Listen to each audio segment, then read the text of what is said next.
The fork in my hand paused midair, hovering over the slice of turkey I hadn't even touched yet. Brandon's voice had that sharp edge to it, the one that could cut you clean open in front of a crowd and leave you standing there bleeding with a smile on your face. "Mom," he said, setting down his wine glass a little too loudly. "You know, we've all been talking. You really shouldn't try so hard with these big dinners anymore. You're not exactly quick in the kitchen these days. I mean, how long did it take you to get this turkey done? 3 hours? 4?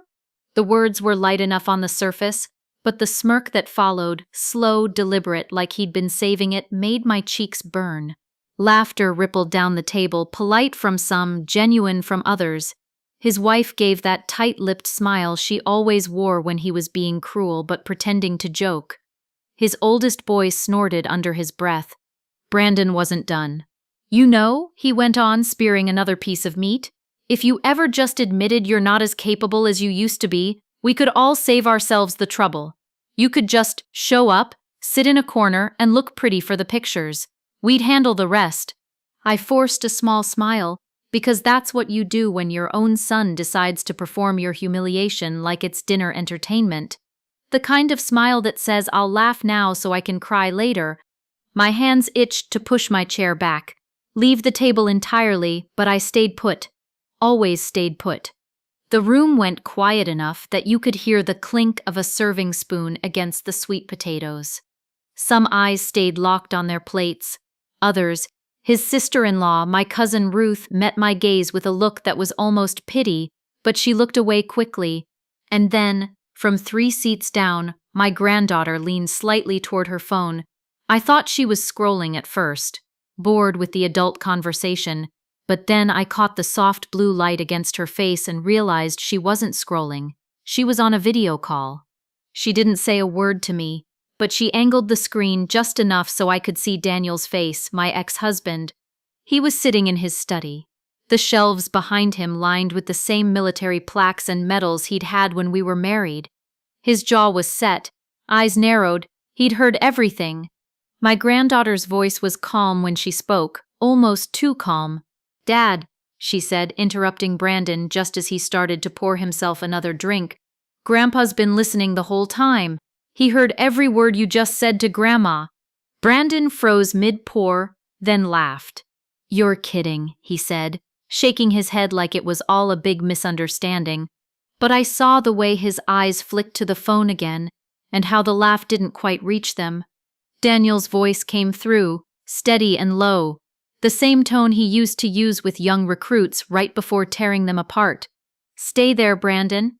I'm coming over." Before we continue, please leave a comment telling us where you're watching from and subscribe to Never Too Old channel. We're creating a community of incredible people who know that our best chapters can happen at any age. Now, back to the story. By 8 in the morning, the house was already warm from the oven. The smell of cinnamon rolls drifted into the hallway, mixing with the scent of the ham that had been slow roasting since dawn. My knees had been complaining since I climbed out of bed, but there was no way I was going to let them stop me. Holiday dinners didn't make themselves. I stood at the counter peeling potatoes, each twist of the peeler sending a dull ache up my wrist. Outside, the frost clung to the edges of the lawn like lace. Inside, it was just me, the quiet hum of the fridge, and the low jazz station playing from the little radio on the shelf. The peace didn't last long. Brandon came in through the back door without so much as a good morning. He had one of those oversized coffee cups in his hand, the kind you get from those boutique cafes where they write your name in loopy letters on the lid. He didn't even take his coat off. "You remembered the Pinot Noir, right? The good one, not the cheap stuff." I kept my eyes on the potato in my hand. "Yes, it's on the counter." He glanced at the pies cooling by the window and made a face. "Store-bought crusts?" "Yes," I said without looking up. "You couldn't roll them out yourself?" I put the peeler down for a moment and flexed my stiff fingers. "My hands don't work the way they used to, Brandon. It's fine." He shrugged like it was a minor disappointment, then reached for a piece of bread from the basket I'd set aside. "Sarah's going to want the rolls warm, don't forget." He left the kitchen the same way he came in without waiting for an answer. A minute later, I heard Lily's voice from the doorway. He's in rare form today. I turned to see her leaning against the frame, hair pulled up in that messy bun she always wore when she was helping me in the kitchen. She crossed the room and kissed my cheek. You need me? I smiled despite myself. Can you set the table? Use the tall glasses for water? Your grandpa always said the short ones feel stingy. That made her smile. You talked to him today? This morning. He's 2 towns over. Said to call if I needed more chairs. She gave me a long, quiet look. The kind where you know the other person's weighing their words before they speak. You know you don't have to just take it, right? I knew exactly what she meant, but I turned back to the potatoes. It's just the way he is. She didn't answer, but the sound of her phone unlocking was sharp in the quiet kitchen. When people hear the word divorce, they picture shouting matches and slammed doors. That wasn't us. Daniel and I didn't end with fireworks, we just faded. He was military through and through, married to the service long before I came along. Even when we were in the same house, there was a distance. You can't compete with deployments, with the kind of duty that eats up birthdays and anniversaries like they're optional. By the time Brandon was 10, I'd already spent years raising him mostly alone.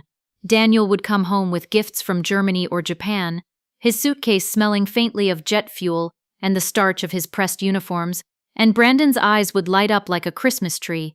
When Daniel left again, the light would go out. I was the one left to pick up the pieces. We didn't fight about it much, because what's the point of fighting over something you can't change? One day we sat across from each other at the kitchen table, bills stacked in front of me, orders in front of him, and we both knew it was over. We signed the papers, hugged in the hallway, and promised to stay decent. We kept that promise. Daniel still called on birthdays and holidays. He'd stop by when he could, mow my lawn without asking, fix the leaky faucet in the upstairs bathroom without making a fuss. But he wasn't there for the small things, the science fairs, the fevers at 2 a.m., the hard talks about grades and girlfriends. That was me. And maybe that's where the damage started. Brandon admired his father, the crisp uniform, the commanding voice, the way people straightened their backs when he walked into a room, but somewhere along the way, he decided I was the opposite. If Daniel was steel, I was soft. Too soft. Not important. It started with small things when he was a teenager, rolling his eyes at my advice, ignoring curfews, laughing when I got upset.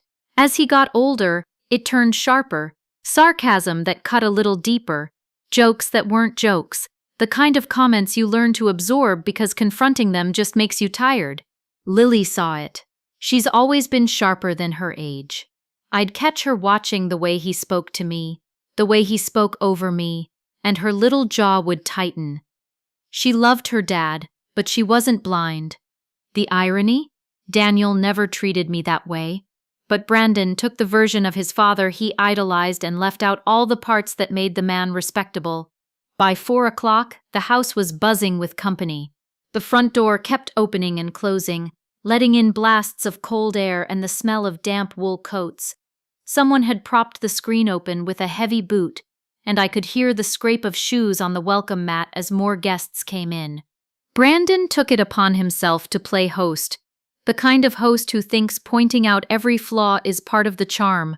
"Careful with that gravy boat, Mom," he said as I came out of the kitchen, cradling it in both hands. "Last year we had lumps we don't want to repeat." I bit back the instinct to say something polite, just moved past him and set it on the table. The dining room looked good. I had to admit, Lily had set out the nice tablecloth, the one I kept folded away for special occasions, and arranged the napkins into little peaks like she'd seen in a restaurant. The tall water glasses were in place, catching the light from the chandelier. Sarah, my daughter-in-law, breezed in with a bottle of sparkling water. "Do you have any that's room temp? The cold stuff makes me bloated." She didn't say thank you when I handed her the bottle. As I circled the table, Brandon trailed me like a shadow. "Make sure you put the rolls out last so they stay warm," he said, "and the mashed potatoes. Did you get the lumps out this time?" I kept moving. "They're fine." "Fine for you or fine for the guests?" He shot back with a little laugh, like it was a private joke we were in on together. From the corner of my eye, I saw Lily's mouth tighten. She slipped her phone out of her pocket, tilted it in her palm, and tapped twice. I thought she was texting a friend, but later I'd learned those were the taps to call Daniel. Brandon kept up the running commentary as people started taking their seats. "Mom's famous rolls," he announced, setting the basket down. "Famous because they're the only thing she never burns." A couple of cousins chuckled, though they didn't look at me when they did. I forced my lips into what I hoped was a convincing smile, but inside my stomach was a knot. Years of these little cuts had taught me how to absorb them without showing the bruise. But tonight, Lily's eyes caught mine for half a second, and I saw something there. Not pity, not sympathy, resolve. She angled her phone slightly, propping it against her water glass. The screen lit her face in soft blue light. One more swipe, one more tap, then she set it down like it was nothing at all. When I passed behind her with the cranberry sauce, I caught a glimpse of the screen. Daniel's face, framed in his study. He was watching, silent, but his eyes were fixed like a hawk. I didn't say a word. I just kept walking, feeling the heat of the kitchen fade as the cold air of the dining room took over. Dinner had been going smoothly enough if you ignored the little jabs Brandon had been slipping in all evening. I'd managed to tune them out, focusing on making sure everyone had enough gravy, that the sweet potatoes didn't get cold, that the rolls kept circulating around the table. By the time we were all seated, the plates were full, the glasses topped off, and for a moment there was that warm hum of conversation I always hoped for. I let myself breathe. Just a little. And then Brandon decided it was showtime. He set his fork down with a clink and leaned back in his chair, stretching like he'd just finished a long day of important work. "You know, Mom," he began, loud enough to slice through every side conversation at the table, "I was telling the guys at the office about you the other day." The chatter died down. I didn't look up from cutting my turkey. He went on, "Told them how you've got this incredible skill, managing to fill your days without actually doing much of anything. Really impressive if you think about it. You've made a whole life out of keeping busy without actually achieving anything." I felt the muscles in my shoulders tighten. Out of the corner of my eye, I saw Sarah give a small, awkward smile to her wine glass. A couple of cousins laughed under their breath. Brandon wasn't finished. "I mean, you're great at this," he gestured at the table with his wine glass. "But let's be honest, you never really made a career for yourself. Never took a risk. Dad's checks kept things afloat after the divorce, and you just coasted. Some people build things. You just kept the lights on." The words landed like stones. I pressed my knife into the turkey just a little too hard, the blade scraping the plate. From somewhere down the table, someone cleared their throat. Another cousin shifted uncomfortably, but nobody said a word. Brandon leaned forward now, elbows on the table, like he was wrapping up a grand performance. "It's just, don't you ever wish you'd done something real? Something you could be proud of, besides this?" I opened my mouth to respond, but before I could, Lily's voice cut cleanly through the tension. "Grandpa's been on the call this whole time," she said, her tone as level as if she were reading a weather report. Brandon froze. "What?" She picked up her phone just enough for him to see the image of Daniel on the screen. My ex-husband, sitting in his study, eyes locked on the camera. "I've had him on video since before dinner," Lily said. "He heard every word you just said to Grandma." For a moment, Brandon looked almost amused. "You're joking." She didn't blink. "I'm not." Daniel's voice came through the speaker then. Deep, steady, the kind of tone that silences a room without raising in volume. "Brandon, stay where you are." The smirk on Brandon's face faltered. "Dad, I'm coming over," Daniel said, cutting him off. "And when I get there, we're going to talk about the way you've been speaking to your mother." Brandon's laugh this time was high and awkward, aimed more at the rest of the table than at his father. "It's just teasing. Everyone knows I'm kidding, right?" No one answered. I sat very still, hands folded in my lap, watching my son try to make light of a situation that was getting heavier by the second. It was the first time in years that I felt the balance of power in the room shift, and it wasn't shifting in his favor. The air in the dining room had gone strange. Not loud, not silent, just suspended, like everyone was holding their breath, waiting to see which way this was going to break. Brandon cleared his throat, forcing a chuckle. "Okay, everybody relax," he said, looking from face to face. "It's just family ribbing. Mom knows I'm kidding. Mom, tell them." I kept my hands folded in my lap. "I'm tired," I said simply. "That's what I'll tell them." He frowned, like he wasn't sure he'd heard me right. "Come on, don't be dramatic." He looked to Lily for backup. "Turn it off." She didn't move. "No." Brandon's voice sharpened. "This is family business, Lily." "Exactly," she said, meeting his eyes. "That's why he's coming."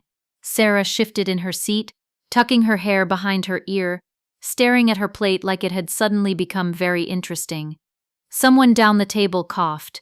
My nephew leaned over to his girlfriend and whispered, "Do you think he's really?" before getting shushed. Brandon tried another tack, the calm negotiator. "Lily, sweetheart, you're making a big deal out of nothing. Grandpa doesn't need to—" Her phone buzzed once, hard enough against the glass to make the water ripple. She glanced at it. "He's close." Brandon's head snapped toward her. "Close from where?" "2 towns over," she said, her voice still maddeningly even. "He left the moment you called Grandma a charity case." For a second, I thought Brandon might get up. He pushed his chair back an inch, the legs scraping the hardwood, then froze. He knew, we all knew, walking out now would look worse.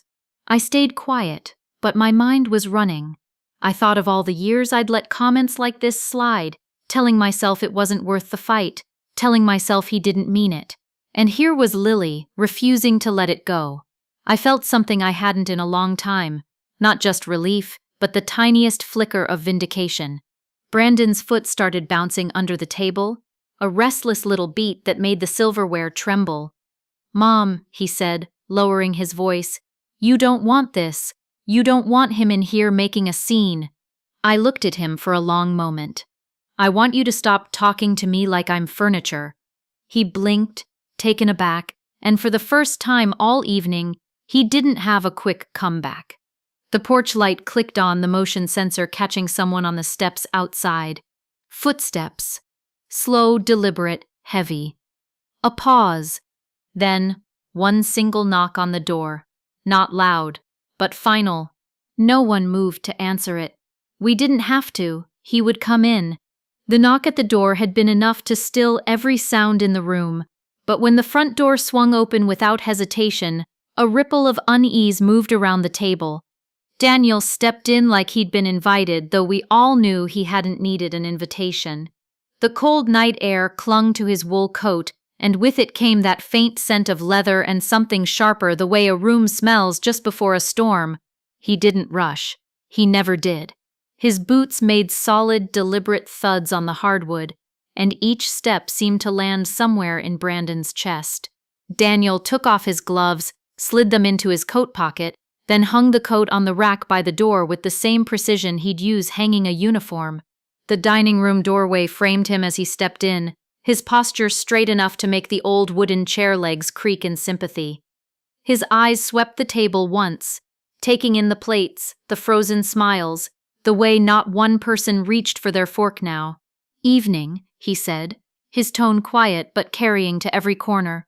Brandon straightened in his chair, the tips of his ears already red. "Dad."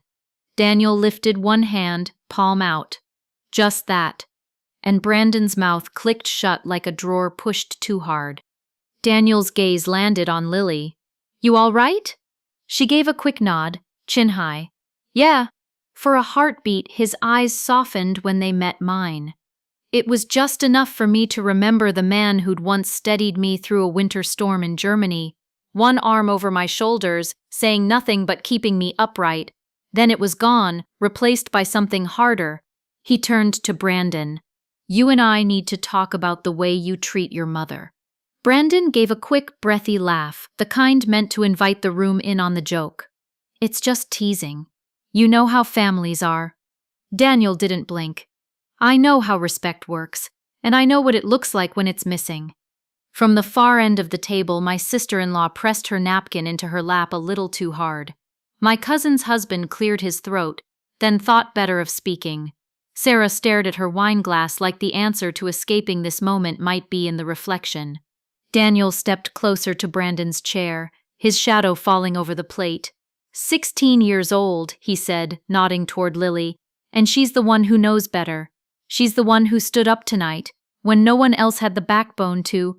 Brandon's eyes flicked to Lily, looking for a lifeline. She didn't look away. I should have done this years ago, Daniel continued, his voice still level, but the steel underneath was unmistakable. Should have been here to see it for myself, but I'm here now. Brandon shifted, ran a hand over the back of his neck. Dad, this isn't the time. This, Daniel said, cutting him off, is exactly the time. You humiliate your mother in her own home, in front of her family, and think it's just part of dinner conversation. That ends tonight. The silence after those words was thick. Somewhere the furnace clicked on, and the faint hum of it filled the gap until Daniel spoke again. You're going to apologize. Not later, not in private, right now, and you're going to mean it. Brandon's lips parted, but Daniel leaned in just enough for his voice to drop lower, sharper. And when we're done here, he said, we're going to have a separate conversation about exactly what changes from this moment forward, because from where I stand, you've been living comfortably on the benefits of a family you don't respect. Holidays hosted in your name but run by your mother, favors called in without gratitude, money you didn't earn. That stops tonight. You could see the words landing. Brandon's jaw worked, but no sound came out. He glanced around, maybe hoping to find even one person willing to bail him out. But the only eyes he met were watching, and not one looked sympathetic. Daniel straightened, folding his hands behind his back, and waited. Daniel didn't move for a moment. He just stood there, hands clasped behind his back, his gaze fixed on Brandon like he was inspecting a soldier who'd failed inspection. Not angry, not loud, just unshakably certain. That was always worse than yelling. You want me to start, Daniel said evenly, or do you want to try apologizing first? Brandon shifted in his seat. Dad, you're blowing this way out of— I'll start, Daniel interrupted, his tone sharp enough to slice through Brandon's sentence. Let's go back. 10 years ago, your mother drove 3 hours in the middle of a snowstorm to bring you dinner when Sarah was in the hospital. You remember that? Brandon blinked. Yeah, but— You remember what you said when she showed up? You told her she could have just sent money. That was the thanks she got for freezing her hands carrying those trays into your house. Across the table, my cousin shifted in her seat, shaking her head slightly. Daniel didn't wait for a reply. 5 years ago, she offered to watch your kids so you and Sarah could take that weekend in Maine, you remember? Yes, When you came back, instead of thanking her, you complained that she'd let them stay up late. That was your takeaway. Not that she'd given up her weekend for you. Not that she'd cooked for them, read to them, made sure they were happy. You criticized. Sarah's cheeks flushed, her eyes dropping to her plate. Daniel took a slow step forward. 3 years ago, Christmas dinner. She gave you a set of tools you'd been talking about for months, and you said— Daniel glanced at Lily. Go ahead, tell me if I've got this wrong. What am I supposed to do with this? I don't have time for projects. Lily nodded once. That's exactly what he said. Brandon looked at her, jaw tightening. I was joking. Daniel's hand came up, palm out. You hide a lot of disrespect behind that word. There was a long pause. The only sound was the faint hum of the refrigerator in the kitchen. Daniel's voice was quiet, but there was no mistaking the steel in it. 2 years ago, he continued, she came to your house for your birthday. She brought a cake she made from scratch, even though her arthritis was acting up so badly she could barely grip the mixing spoon. You took one bite and said, too sweet. Then you went to get yourself a beer and left her sitting at the table alone. The weight of that memory landed hard. I saw it in Sarah's eyes, in the way Brandon's brother-in-law suddenly found something fascinating in his napkin. And last month, Daniel said, You called her asking for $20,000 to expand your business. She hesitated, and you told her, if you won't help me, don't bother acting like you're proud of me. That one made Brandon's head drop slightly. Daniel stepped closer, his shadow falling across Brandon's plate. Tonight, you humiliate her in her own home, in front of her family, again, and you think this is just another dinner. No, this is the last time. Brandon finally broke the silence. All right, fine. I'm sorry. Okay? I'm sorry, Mom. Daniel didn't move. That's not an apology, that's a reflex. Try again. Brandon's eyes darted toward me. Mom, Look at her, Daniel said, his tone dropping lower, more dangerous. Say exactly what you're sorry for. Spell it out so everyone here knows you understand it. The pause stretched long enough for me to feel my own heartbeat. Brandon swallowed. I'm sorry for the way I spoke to you tonight. And before, I'm sorry for making you feel like what you do isn't important. Daniel waited. His silence pressed Brandon to keep going, and for not showing respect, for making you feel small. You don't deserve that. Daniel studied him for a long moment before nodding once. Better, but an apology without change is nothing. So here's what changes. He glanced around the table, making sure every eye was on him. First, you don't speak to your mother like that again, anywhere. If you do, I will ask you to leave whatever room you're in, and that will be the end of the evening for you. No second chances. Second, no more taking without thanks. The next 3 family gatherings are yours to run. Menu, shopping, cooking, cleanup. Your mother is a guest. If she lifts a plate, you put it down.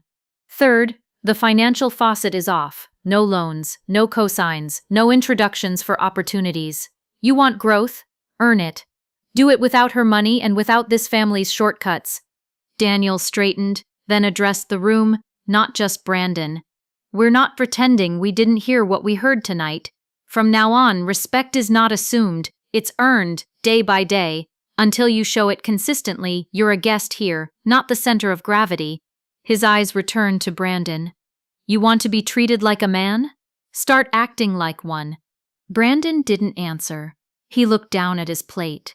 Around him, chairs creaked, forks were set gently onto china, and the room exhaled as if it had been holding its breath for years. Lily's eyes found mine, steady and bright, and for the first time in a long time I ate without swallowing my pride along with my dinner. When the plates were finally cleared, nobody was in much of a hurry to leave the table, but no one wanted to be the first to speak either. It was like the dinner had grown its own strange gravity, keeping everyone pinned in place until they figured out how to stand again.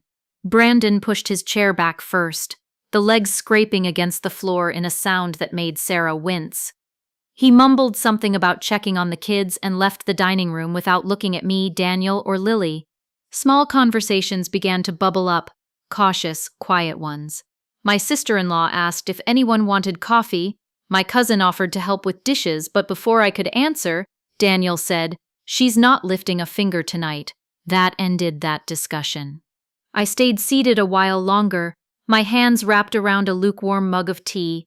People drifted past me, some touching my shoulder briefly, some offering quick, soft words. "Good for you." "About time." A few simply met my eyes and nodded, like there was no need to say it out loud. Lily stayed close, leaning against the back of my chair. "I'm proud of you, Grandma," she said quietly. "You didn't even have to yell." I smiled, feeling a warmth in my chest that had nothing to do with the tea. I didn't have to. I had you. Her cheeks flushed, but she didn't look away. "He'll think twice next time." "He will," I said, and for the first time in years I believed it. When most of the guests had gone, the house settled into that soft, muffled quiet you only get after a long evening.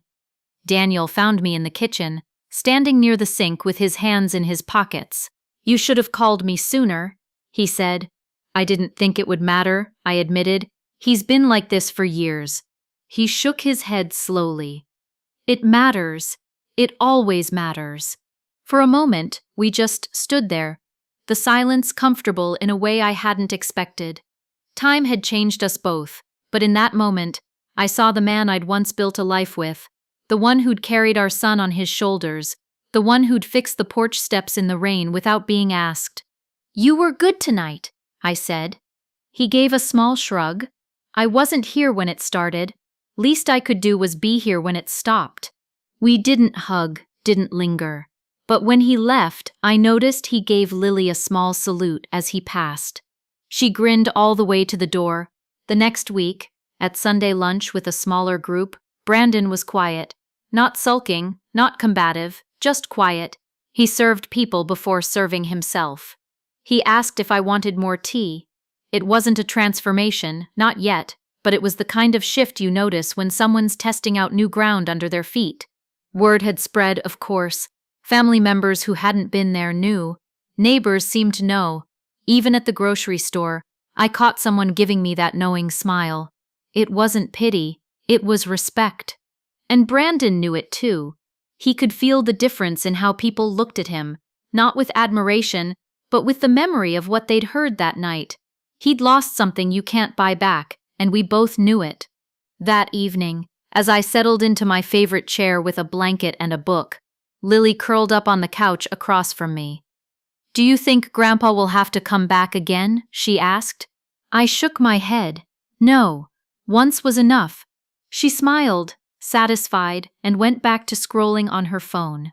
I thought about the years of quiet tolerance, the swallowed words, the dinners where my own son had made me feel like an unwanted guest in my own home. That night had changed something, not just in him, but in me. Brandon might still be my son, but he wasn't in charge of the room anymore, and that was enough. So, that's my story. I'd love to hear what you think. Do you believe Brandon will truly change, or is he just behaving out of fear of his father? Let me know in the comments and subscribe for more stories like mine.